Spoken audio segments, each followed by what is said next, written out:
Sorry Vrinda, खूप जास्ती लागलं का? नाही ठीक आहे. अगं रक्त येतंय वृंदा. मी एक काम करतो, मी मला म्हणतो म्हणजे बरं वाटेल. अरे नाही ठीक आहे, एवढं काही. मी आणतो मग. पकड कॉटन पकड असं. हळू प्रसाद हळू. दुखतंय. मी बरोबर करतो. थांब जरा थांब. हळू प्रसाद हळू.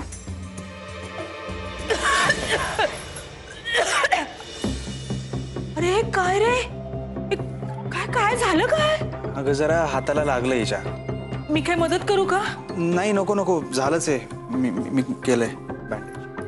काळजी घ्या रे बाळांनो, काय करता तुम्ही? हे देवा परमेश्वर. वृंदा, तुझ्या हाताला काय लागलं? वृंदा सांग ना, माझ्यापासून लपवण्याचा प्रयत्न नको करू. सांग काय लागले तुझ्या हाताला? वृंदा, आत्महत्या करण्याचा प्रयत्न नाही ना केलास? आत्महत्या? मी का करीन आत्महत्या? काय काहीतरी बोलतीये सगळं. वृंदा, माझ्या लक्षात आलं, त्याने ना तुझ्या हाताची नस कापून असं भासून द्यायचं असेल की तू आत्महत्याचा प्रयत्न केलायस. हो ना?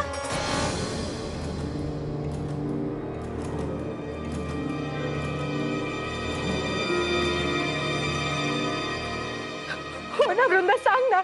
आई तू काय बोलतेस, तुला कळतंय का? हे बघ, मी ठीक आहे, मला काहीही झालेलं नाहीये आणि कोणी मला मारायचा प्रयत्न का करेल? आता जे काही झालंय ना ते खरं सांगण्याची वेळ आलीये. तू चल, मी तुला सगळं सांगते. वृंदा चल ना. काय बोलतेस ताई? अरे माझी डोकेदुखी अगदी बरी झालेली आहे, अशी गायबच झाली म्हण ना. खरंच सांगते, वृंदानी ना खरंच तो जो कोणी केलंय? त्या आत्म्याचंच काम दिसतंय सगळं.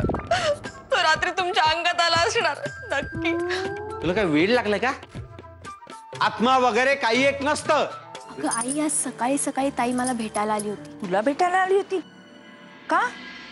अगं असं वाटतं तिला काहीतरी सांगायचं होतं. खूप हायपर झाली होती, एकदम असंबद्ध बोलत होती. काही कळलं नाही, पण एवढं नक्की जाणवलं की तिला कशाबद्दल तरी काळजी वाटते. आणि हो, असं म्हणाली की माझ्या सासरी माझ्या जीवाला धोका आहे. असं म्हणाली चंदना? तू काळजी करू नकोस, मी बोलते तिच्याशी.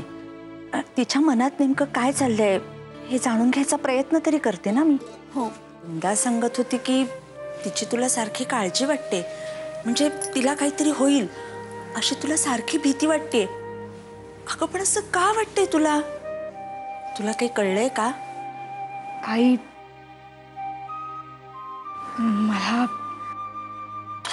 काय झालं? काय पडलं आतमध्ये? तुम्ही एवढे ओरडलात कशासाठी? काही झालं नाही. मी तो रिकामा बॉक्स काढायला जात होतो, माझ्या डायऱ्या ठेवायच्या होत्या. तू त्याच्यावर बाटल्या कशाला ठेवल्या? त्या सगळ्या डोक्यात पडल्या ना माझ्या. पण तुम्ही किती ओरडलात? केवढे घाबरले मी. घाबरायला काय एवढंच कारण त्याचं? बघितलं चंदना, तुझी आई किती हळव्या मनाची आहे ती. म्हणूनच मी तुला वृंदाच्या सासूची कारस्थानं सांगत नाहीये. तुला ते नाही सहन होणार. थांब 5 मिनिटं थांब, जरा बरं वाटतं ग, आपण गप्पा मारू. थांब थांब. आई, ह्याच्यावर पण एक उपाय आहे माझ्याकडे. हे घ्या. तर इथेच शांतपणे बसून हे मटार सोलत बसा. एवढाच तुमचाही वेळ जाईल आणि माझी कामं होतील ना बाकीची. मी आलेच.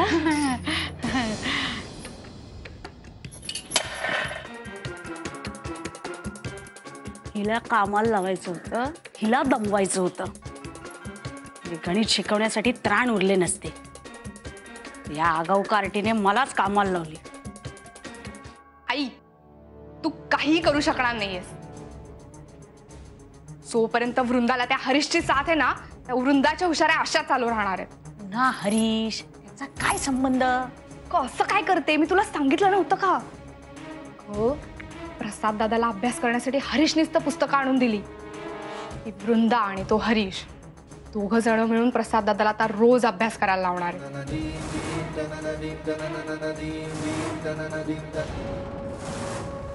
दिल्या घरी तू सुखी राहा.